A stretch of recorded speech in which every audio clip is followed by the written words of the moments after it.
So another thing I think I should say about this clip that I found is I think the government is doing things very wrong when it comes to the discussion of different topics. So the discussion in this meeting is should we cut benefit claims? And that lady has come up and she has given up three examples of three different people. But I feel she didn't touch on like the seriousness. She didn't touch on the real issue. The real issue is disabled people who are so poor that they can't afford to feed themselves. Now, she's picked up on three issues, but none of those issues proved that they were so poor that they couldn't feed themselves. I mean, technically, the person who starved to death because of not eating, he had social anxiety towards people. So that doesn't necessarily mean that the reason why he didn't eat is because he couldn't afford to eat, because part of the mental condition that he had would have made him want to die, hence might have made him want to not eat, not because he couldn't afford it, but generally because he didn't want to eat. Now, she gave that as an example as to why you shouldn't cut the benefit claims, but I feel that it's completely lacks context, because that guy could have been extremely rich. He could have literally sold all his stuff, given it to charity, wanted to be poor because he wanted to die. He knew he was going to die. And maybe the reason why he died leaving no stuff in his home other than 4-year-old tuna or something could be because he didn't want to pass his burdens of getting rid of the stuff onto people. I know my granny said that she's going to get rid of a lot of stuff because when granddad died, she had to deal with all his stuff and throw all the stuff away, and she didn't want to do that. And so her getting rid of lots of stuff before she dies is actually her being considerate to us. Technically, if someone dies and they've got nothing but a can of tuna in their fridge, that doesn't mean that they were in poverty. That doesn't mean that they weren't poor. That doesn't mean they weren't poor. I say things opposite to what I mean. That doesn't mean that they weren't rich. Yeah, that doesn't mean they weren't rich is what I meant. I'm dyslexic. Sometimes I confuse words and end up saying the opposite of what I mean. But just because someone has absolutely nothing and is dead, that doesn't mean that they have absolutely nothing because they were poor. They could have literally donated all their stuff beforehand. They knew they were going to commit suicide. I mean, I know to get down to 4.5 stone, you'd have to be pretty mentally unwell in lots of different ways. But, obviously, if someone was that bad, surely going into hospital would have been an idea. But he obviously didn't go into hospital. He didn't report it because he didn't want to live. If you were that small, that thin, you would go to hospital and you would get proper care. You'd probably find yourself in a mental hospital, but he didn't want any of that. And therefore, to claim that the reason why he died was because he wasn't getting free money or free funding, you don't know that was the real circumstance. And I feel like often, I don't know if actually, I don't watch it, but I'm feeling like I need to say this. Often, people in these courtrooms, they can bring up lots of stories, bring up lots of different reasons as to why their story or their beliefs are backed up. But at the end of the day, they're not actually giving any real evidence on what their story is about. Just because someone gets ill, doesn't get a claim, and then dies in 2019, that doesn't mean that they died because of poverty. That doesn't mean anything. And therefore, I feel like if you are really wanting to have a debate, this is not how the debate should be analysed. Also, if that woman was just if I was in that courtroom and that woman was just to say all that, I probably wouldn't know how to react. My brain doesn't work like that. I need to think about things. I need to sit down. I need to analyze. Maybe it's because of dyslexia that I feel this way, but I can't necessarily come up with a good response straight away. I need to listen to something. I need to think about it, and I then need to respond. And sometimes I need to analyze it and break it down. Sometimes I get an information wrong, and then I need to replay what it is that she said, and then right and accurate things. So, how I think the government would be much better at analysing things isn't just to stand in a courtroom where you just hear people go chat, chat, chat, chat, chat, chat, chat, chat, chat, because do you know what I hear? As a dyslexic person, I just hear words, words, words, words, words, words, words, and I'm trying to think back, okay, I want to make a point about this one, I've remembered this, and then I start getting confused because they're constantly talking about other things, and then I'm trying to focus on this, and I can't focus on this because she's saying more and more things, and then I get distracted by all the other things that they say. I want to know why it is that I'm God, and yet I can't listen to these debates. I can't listen to these courtrooms and take it seriously. And I think that is the reason why, because she's saying things and I'm analysing it in my head, but it's taking much longer to analyse things in my head than it is to able to stop her. Wait, give me examples, tell me this, there's a 3 minute, or I don't even know how long, it's a 1 minute, 2 minute clip online. Now I can talk about that for hours. Now if there's people that are all having these 1 minute conversations, and yet for every single 1 minute conversation I can properly analyze it and properly talk about why it's wrong, why she said the wrong, or what details she missed off. Disabled people can be varied. She's saying that if you cut disabled claims, there'd be a lot of people in poverty, or a lot of disabled people that are not benefiting from it. Of course they're not benefiting from it, but at the same time, are other people benefiting from all this money that's being taken out of their tax money, and going towards people that live in better houses, live in nicer areas? I think when it comes to disabled people and whether or not they get claims, you need to think, what kind of life are they living? Because if they're living a nice life in a nice house, if they own a £500,000 flat, why are you choosing to help the disabled person who owns a £500,000 flat, and not choosing to help the 18-year-old that's just come out of college, can't get a job because they're not that skilled, and they can't pay rent, and they can't, why are you choosing to help mentally ill people and disabled people that might actually be quite rich? Maybe they've got rid of all their wealth because they actually want to free up and they like minimalism. I don't understand Kanye West and his white rooms and stuff, blank, nothing in there. But that's what he chose.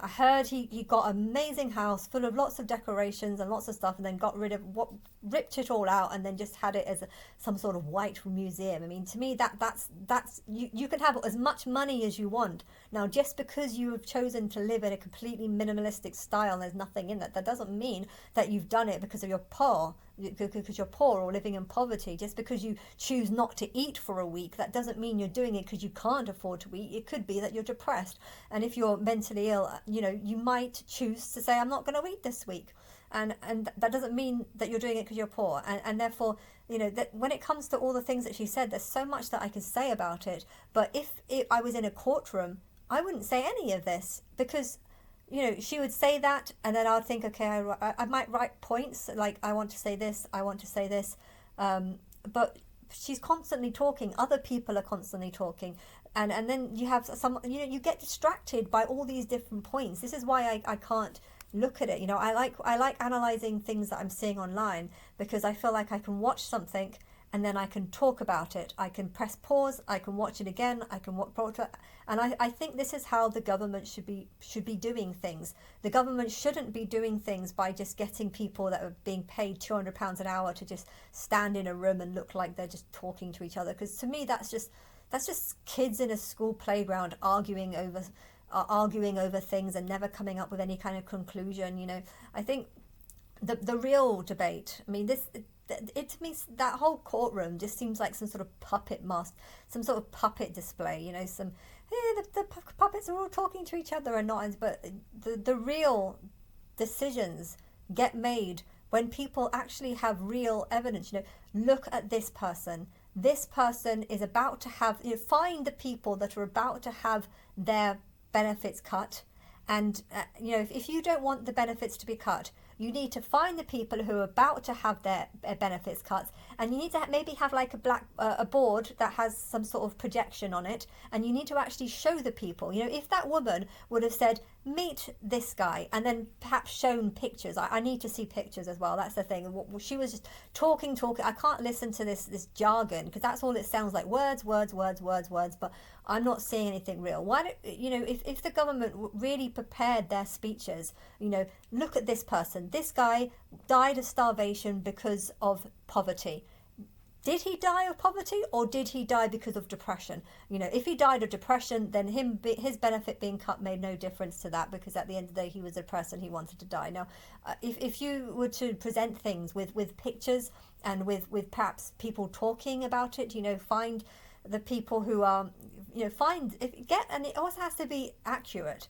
You know, if you want to try and claim that this benefit is going to take people, disabled people, and put them into poverty, you can't just find the ones that are about to have their claim cut and then say, look at these people, they're going to be put into poverty, because you might just be focusing on the ones that are going to fall into poverty because of these benefit cuts. You need to take it very just. So you just randomly pick out anyone, find all the people who are about to have their benefits cut, randomly take a random selection, and then you need to say, okay, these 10 people were chosen from random selections. Now this one has no money, has no house, has no rent. If the benefit claims were made, this person would clearly, you know, actually show it.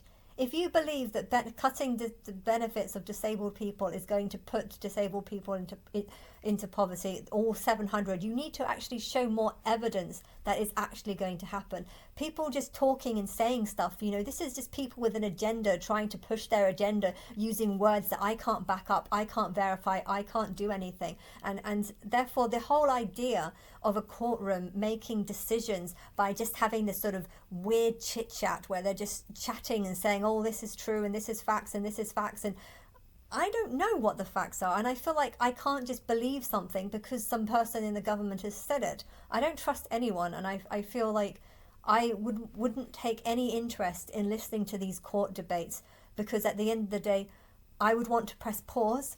I would want to get the facts, but I don't know who these people are, the facts that they're talking about, and I don't know who the 50, and I don't feel like they're presenting a strong enough argument. I feel like they're just trying to make sensationalist claims so they can try and win voters over or something like this. And yeah, I think the whole government needs to change how it's done, and I think there needs to be, you know, maybe an online chat. If the government is making it and wants to make it public, you know, get the people to work with video makers to get their facts and make it in a video statement, and then maybe even have a video and get people, if you are going to have a talking debate about it, you can get someone that has a debate, that has points, wants to make arguments, get them to spend a week making a video so that they can actually play it in this sort of courtroom, and then get everyone to have a button where you can press pause if you want to say something. So maybe, I don't know how you'd work that, but you'd get pause and you'd say, but I think having too many people in the room is also a problem. If there's so many people in the room, I think so many people can just sit and nod and stuff. Whereas I think it would be better if there was less people in the room, and if someone was smart that actually had like some sort of pause. I have a comment. I want to say something about this. You know, that's how I would operate. You know, I have lots to say when it comes to my thoughts about different things, but I need time to think about it.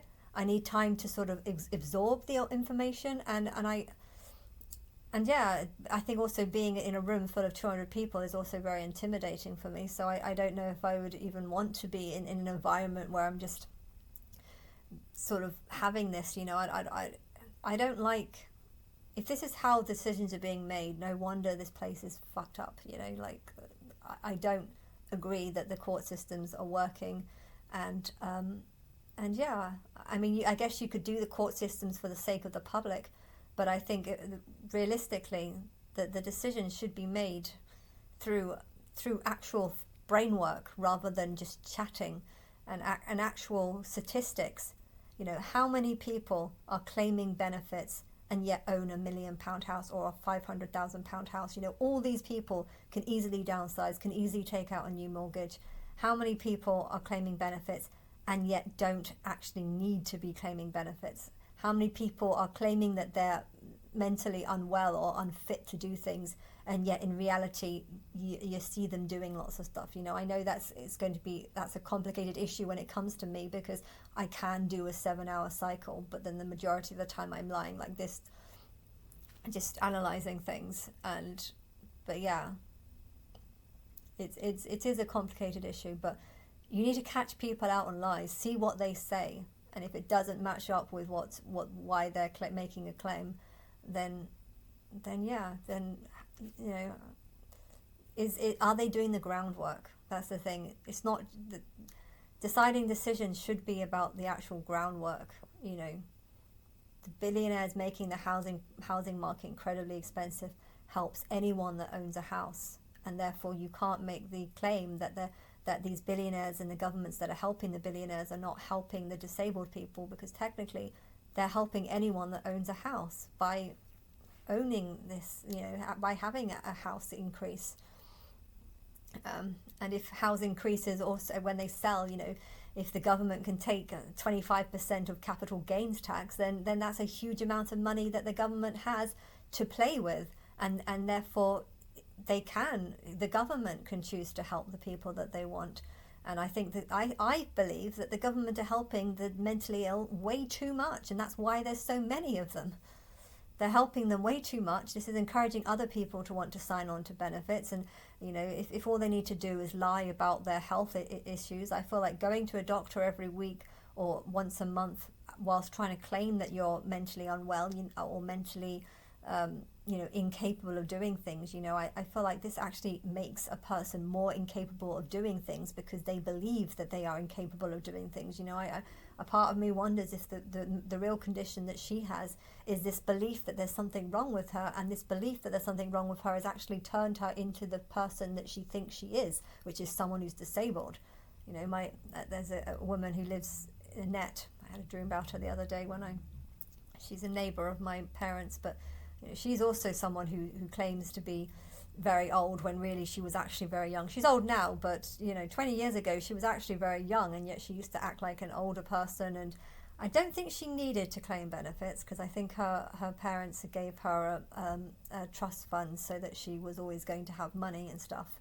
But yeah, there are plenty of people, you know, you just walk down any high street and there are plenty of people that probably could claim benefits because of health reasons. And how many of them are genuine, and how many of them are just people exaggerating it? And I think my uncle has become iller and iller over the years because of not working and not looking after himself, and not believing he can look after himself is one of the bigger issues.